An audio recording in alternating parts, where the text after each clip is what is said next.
Bem, pessoal, bom dia. Estamos aqui mais uma vez para a nossa última aula, né? Nosso último encontro do SOS Enem Literaturas e Artes. E, como é de praxe, essa aula vai estar gravada, né, no nosso site. E a nossa aula hoje vai girar em torno, né, desses dois movimentos específicos, né, que são as vanguardas e os movimentos modernos, nesse caso, certo? E aí a nossa aula, como eu disse, vai estar gravada no site, para você dar aquele reforçozinho básico e tal, juntamente com o material que a gente vai usar aqui, né? Pois bem, então vamos, sem mais delongas, né? Vamos passar aí para a nossa aula, movimentos de vanguarda, vanguardas e movimentos modernos. A gente vai tentar destrinchar um pouco aqui o século XX, né, justamente para a gente poder entender como é que é essa questão da arte moderna, que é um tema que é muito recorrente em prova de Enem, principalmente. Né? Aí, primeiro, a gente parte para entender um pouco as vanguardas europeias. Para tanto, é necessário nós entendermos, primeiramente, o contexto das vanguardas, né? Contexto mundial das vanguardas. Né? A gente está falando ali do início do século XX, que era uma época de intensa modernização, né, é conhecido até como a era da eletricidade, né, em que você tem uma intensa modernização, uma intensa,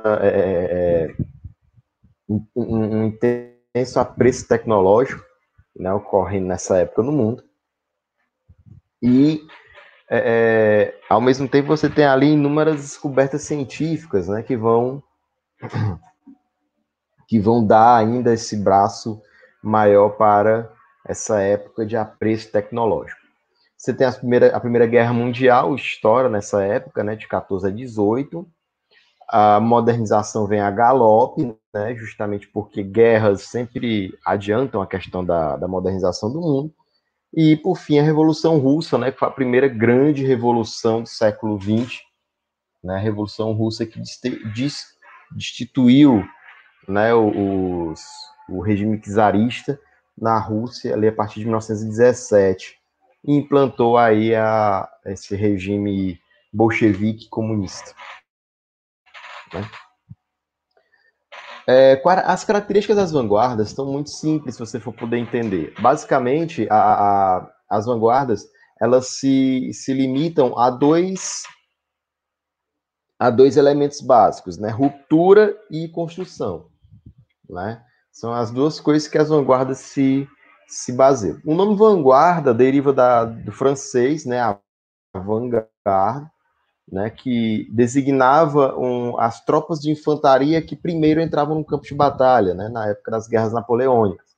Né? Os artistas de vanguarda eles se viam dessa maneira, né, como verdadeiros pilotões de infantaria que entravam primeiro nessa guerra artística, em que eles tentavam, de certa maneira, remodelar um pouco a arte. Então, as duas palavras-chave para a gente entender as vanguardas são ruptura e construção. Ruptura com o quê? Com os modelos artísticos provindos do século XIX, né? Alguns neoclássicos, né? Por exemplo. E a construção de uma nova linguagem artística. O que a gente pode entender de nova linguagem artística?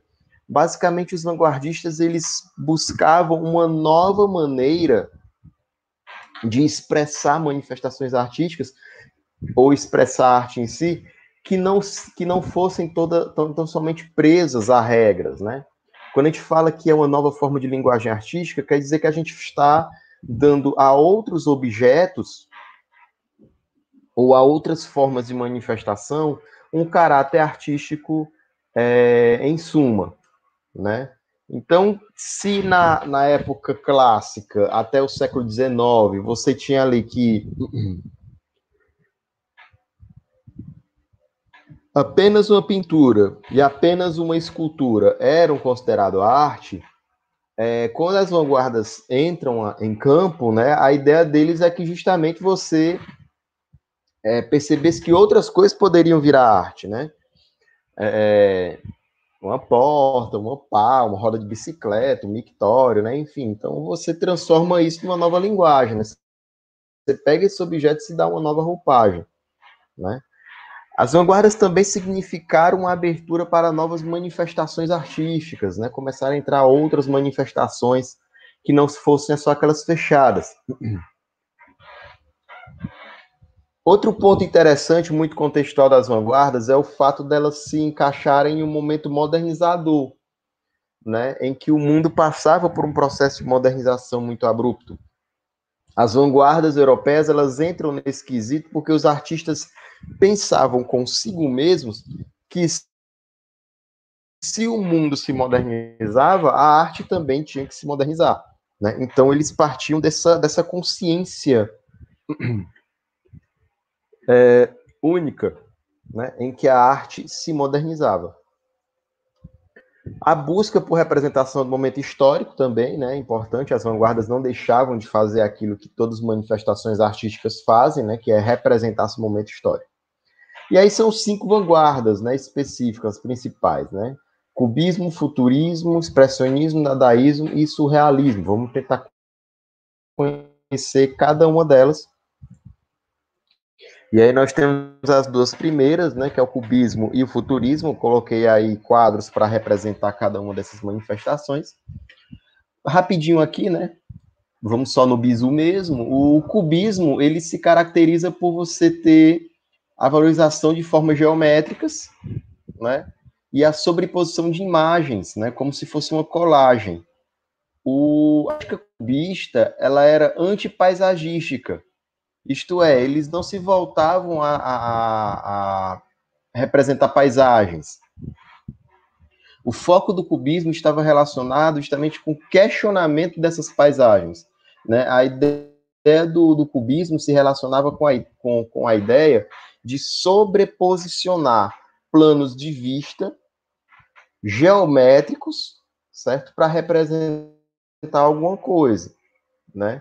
Então eles não, a ideia deles não é fazer uma representação literal, né? A ideia deles era mais ou menos fazer uma representação subjetiva,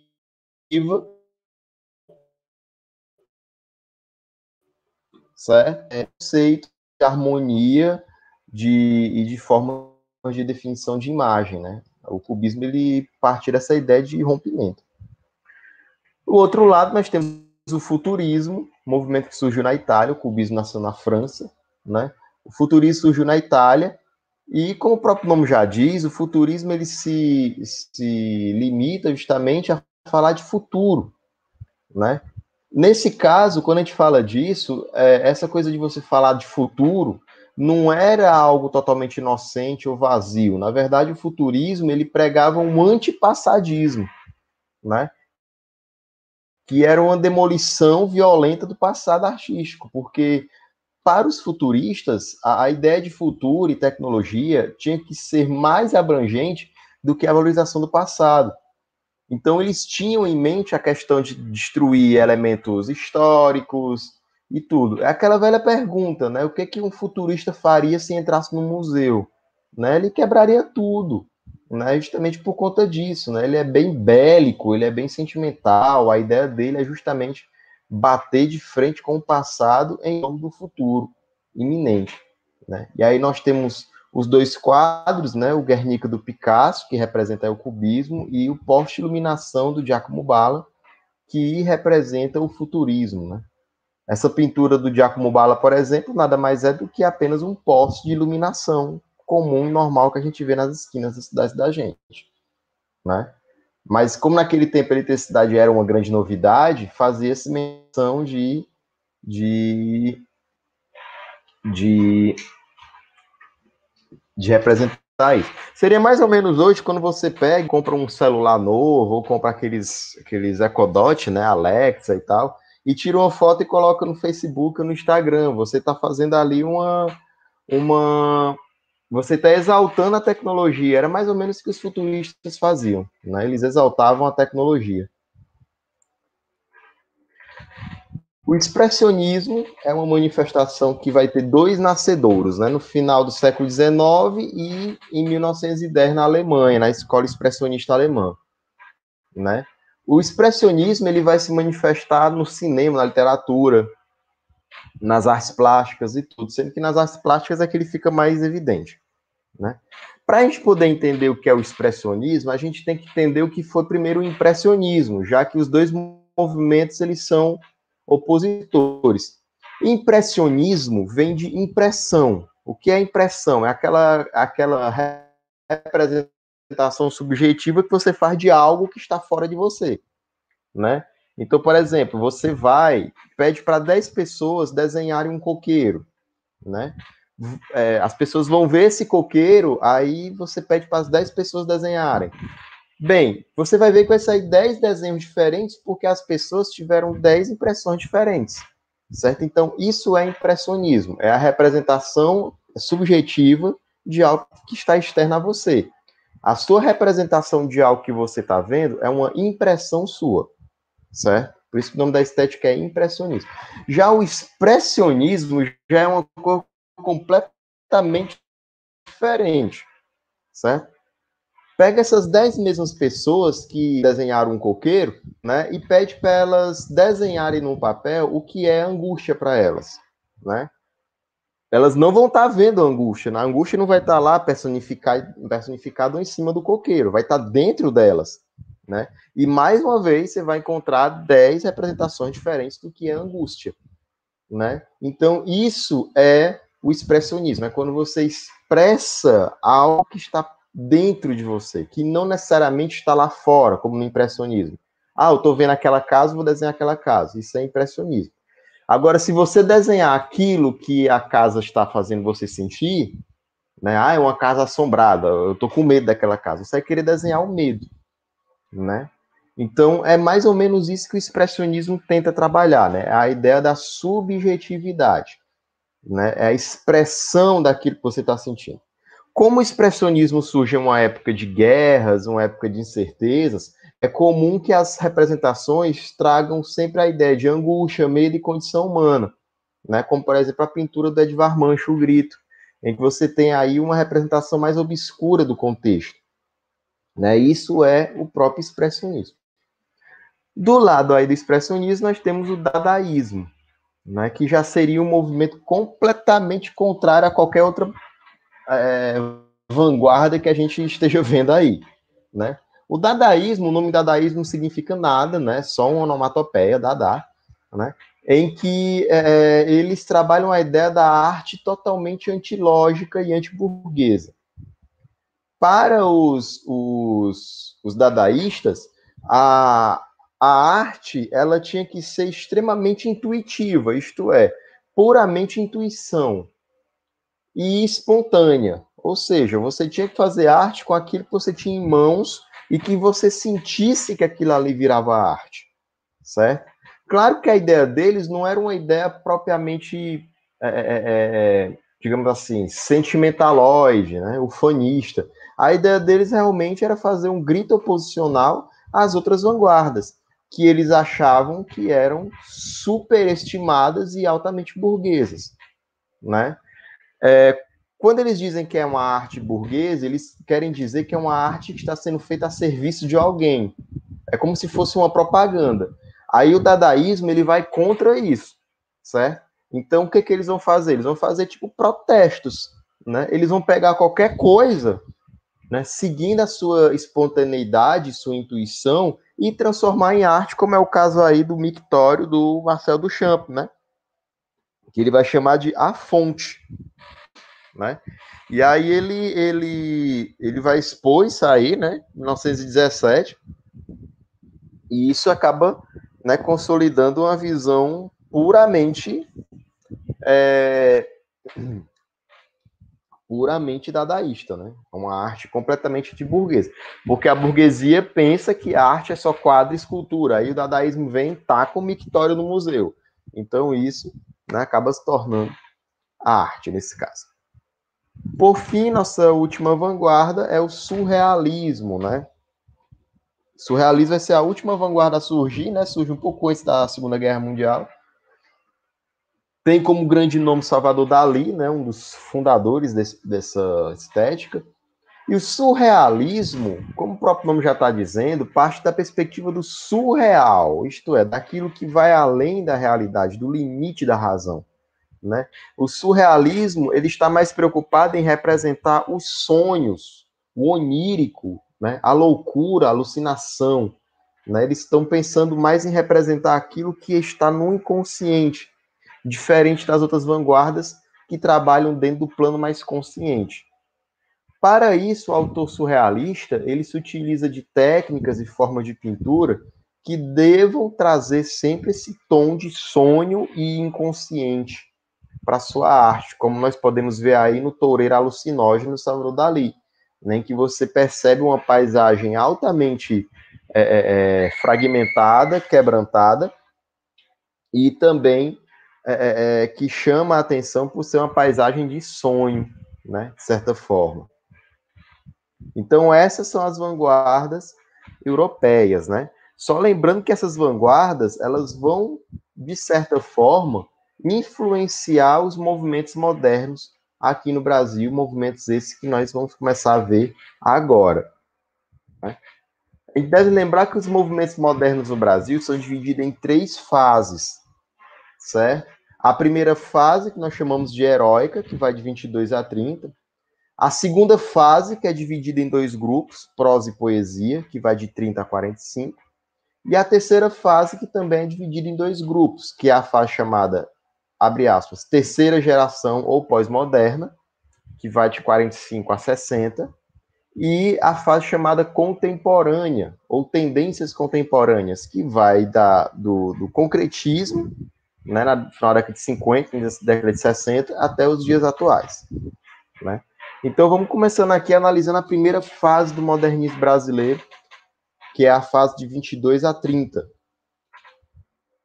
O contexto histórico do modernismo brasileiro chama a atenção principalmente para o mesmo contexto das vanguardas, né? A gente vai ter ali a Primeira Guerra, a Revolução Russa, sendo que o auge aqui do nosso contexto é o que estava ocorrendo no Brasil.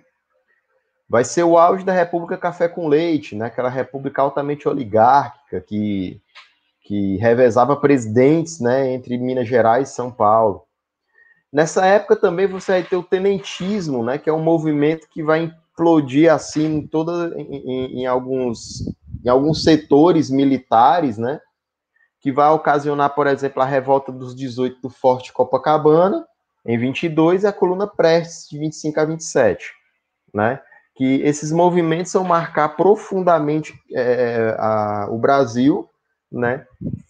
Decorrendo que 8 anos mais tarde, após a revolta do 18 do Forte, você vai ter ali a Revolução de 30, né, que coloca fim na República Café com Leite e inicia o Estado Novo. Perdão, a Era Vargas. No contexto artístico, nós temos o seguinte: era muito comum artistas brasileiros irem para a Europa estudarem novos conceitos artísticos e regressarem ao Brasil trazendo na bagagem toda essa construção nova do entendimento artístico europeu da época. Isso ocorreu com Osa de Andrade e também com Anita Malfatti, né? Que virão da Europa ainda na década de 10, certo? Trazendo na bagagem ideias relacionadas com os principais movimentos vanguardistas. Obviamente que esses movimentos serão altamente atacados aqui, ao começar pela exposição da Anita Malfatti, né, que vai ser duramente atacada por Monteiro Lobato no texto, no artigo Paranoia e Mistificação, em 1917, em que o Monteiro Lobato ele acaba menosprezando e desprezando, né, a arte moderna.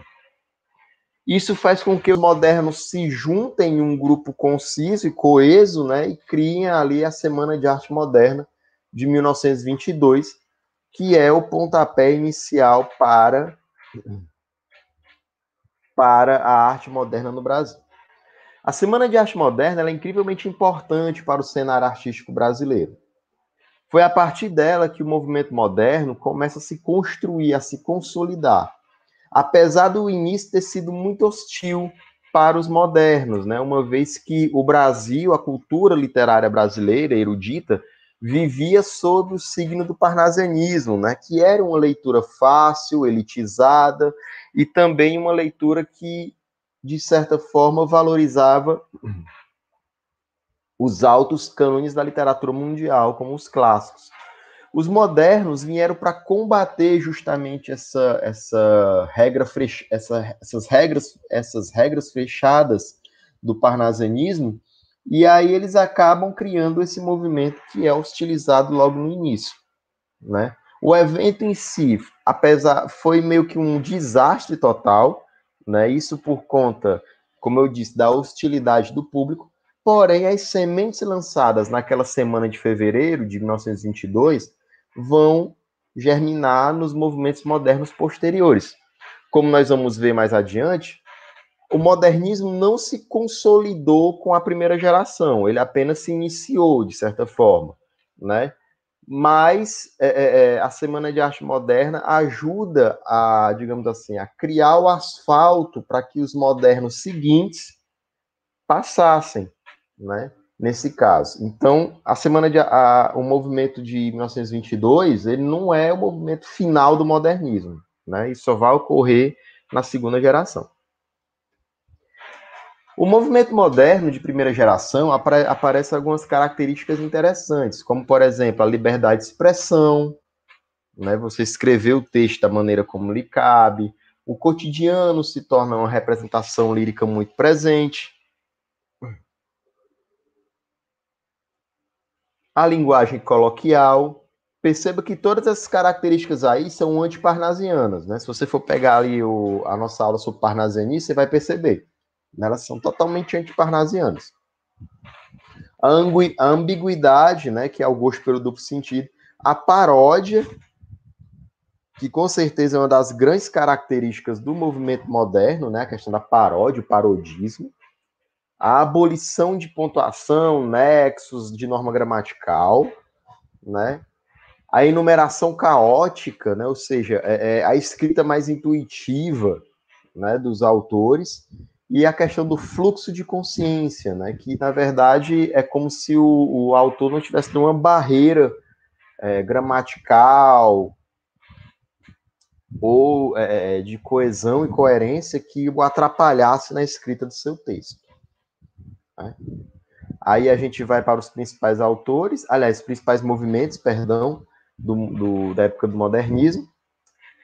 Aí a gente tem o movimento pau-brasil, né, que trabalha juntamente com a ideia de fazer uma arte que evidenciasse a mistura de culturas populares.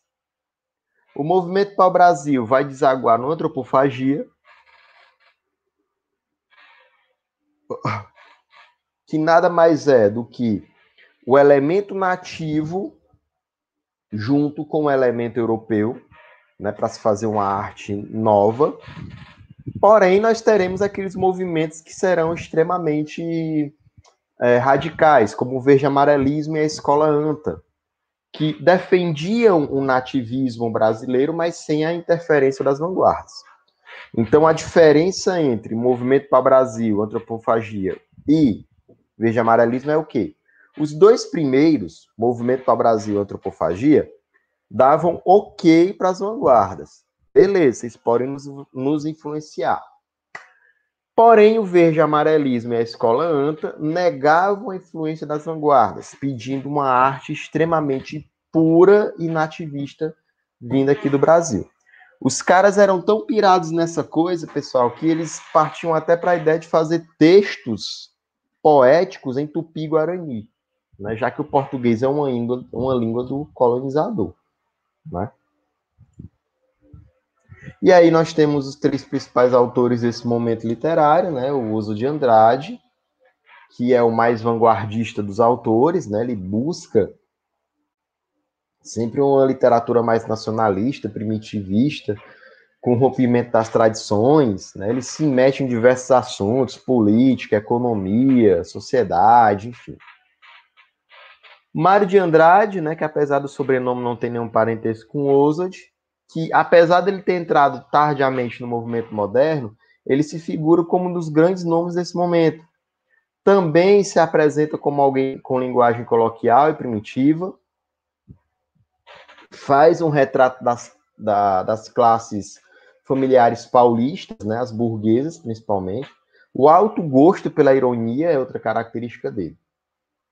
Por fim, Manuel Bandeira, né, que é considerado também um dos maiores poetas brasileiros. Manuel Bandeira tem na sua literatura um apreço muito forte pela questão do cotidiano e da melancolia e da tristeza, diante de um fato irreversível. Né? O Manuel Bandeira, por exemplo, ele tinha graves problemas pulmonares que os médicos viviam desenganando, né, que isso iria dar uma certa brevidade à vida dele. Como você pode ver pela data de nascimento e morte dele, se esticou muito na vida dele, nesse caso. Né? O Manuel Bandeira, ele tem ele tem quatro linhas temáticas na poesia dele, né? Que é autobiográfico, né? Que ele fala de si mesmo, o fantasioso, em que ele destrincha uma poesia que trabalha com lugares fantásticos e por aí vai. A representação do cotidiano, né? Ele que era uma pessoa muito ligada ao dia a dia.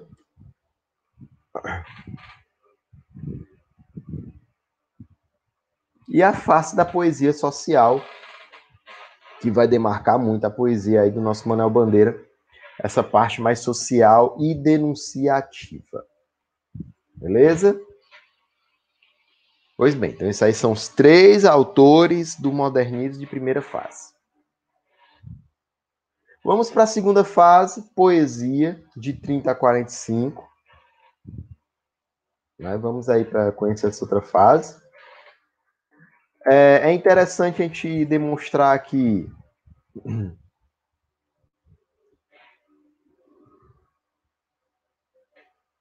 o contexto, né? O contexto dessa fase, né? Nesse caso, em que você tem aqui como contextos básicos a quebra da Bolsa de Nova York, em 1929, a ascensão do totalitarismo europeu, né? A invasão da Polônia e a Segunda Guerra Mundial. Aqui no Brasil, o contexto também não é nada, né, digamos assim, não é nada calmo. Né? Você tem aqui a Revolução de 30, a Revolução Constitucionalista, né, a partir de 1932, o Estado Novo e o período democrático. Né? Esse período democrático foi até 64, de 45 a 64. Né? Então, esses são os contextos históricos, né? Como você vê, são contextos conturbadíssimos que também vão mexer com os textos literários dos autores. O contexto da poesia, eu vou chamar a atenção para dois elementos, digamos assim, para dois elementos relacionados com as temáticas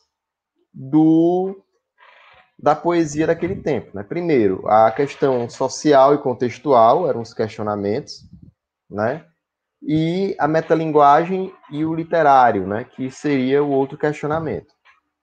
A poesia de 30 era uma poesia muito individualista, né? Muito intimista. Os autores eles se utilizavam de coisas um pouco mais ligadas à sua subjetividade mais profunda, sendo que os questionamentos, né, são um atuante de vários autores aí, né, nesse caso. Aí você percebe em muitos deles essa questão aí dos eixos, né, social, contextual, metalinguístico, e a questão da condição humana. Algumas características fundamentais da poesia de 1930. Nós temos a consolidação de liberdades de expressão e produção, né? Não necessariamente a gente está falando de liberdade política, nós estamos falando da liberdade de produzir textos mesmo com um viés mais solto e estrutural. É um período de forte amadurecimento lírico e poético, isto é, em que você tem, como eu disse, a consolidação da poesia de 22, né? É uma poesia que constrói uma nova forma de visão, né? É uma poesia que chama a atenção para o existencialismo, né? Para o lugar no mundo, muito importante nessa época, nessa representação. E como eu falei, é uma poesia lírica, perdão, intimista e introspectiva. Destacamos aqui os autores dessa geração. Murilo Mendes, né? Murilo Mendes, que é um moderno tardio, né? De certa forma. Parodismo, surrealismo, poema-piada, principalmente, né? O Murilo Mendes, ele tem essas características básicas aí. Jorge Lima é outro poeta dessa geração. O que nós podemos falar de Jorge Lima se limita às suas fases. O Jorge Lima teve uma fase parnasiana, na qual ele trabalha a questão do culto à forma. Logo em seguida, ele parte para a fase denominada Origens Afro-Brasileiras, em que ele remonta justamente essa prerrogativa da afrodescendência, especificamente no Nordeste, né? Poemas Negros, né, é o grande exemplo, né, dessa fase dele. E a fase religiosa, em que você tem ali um misticismo e até uma metalinguagem, de certa forma. A Invenção de Orfeu é um grande exemplo dessa fase do Jorge Lima. Cecília Meirelles, né, é outra autora, né, desse momento, muito reconhecida. A Cecília Meirelles, ela é conhecida pela musicalidade, né, e pelo uso da metáfora, né? Ela pega lá na essência do que seria poesia, né, e metaforiza elementos do cotidiano, né? O que chama a atenção justamente para essa forma de poesia única. Diferente dos outros autores que nós citamos, a Cecília Meirelles, ela tem uma chave do poema, né, para você entender o que ela está escrevendo. Você tem a questão da passagem do tempo, né? A efemeridade é uma temática muito presente na literatura dela, né? Uma observação é que a Cecília Meirelles também apresenta um tipo de texto histórico, né? Que é o Romanceiro da Inconfidência, que vai falar um pouco, que apresenta uma referência aí da Inconfidência Mineira no século XVIII, né? Um texto muito bem acabado, muito bem bonito e de caráter bem histórico, né? Mário Quintana, né, que é também outro representante dessa fase.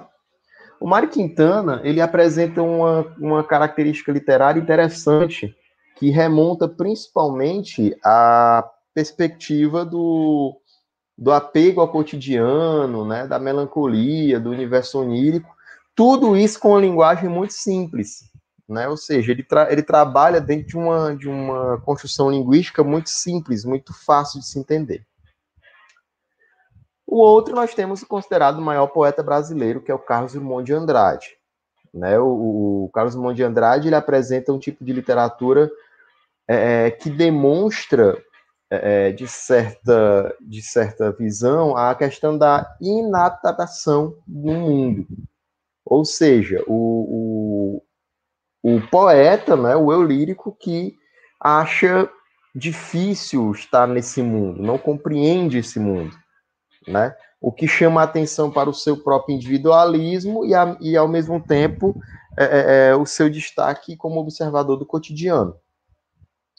Fora isso, Carlos Drummond de Andrade também apresenta temáticas relacionadas com o social e com a negação à crítica, como se fosse um escritor que estivesse cansado de falar a mesma coisa, de bater a mesma tecla, né?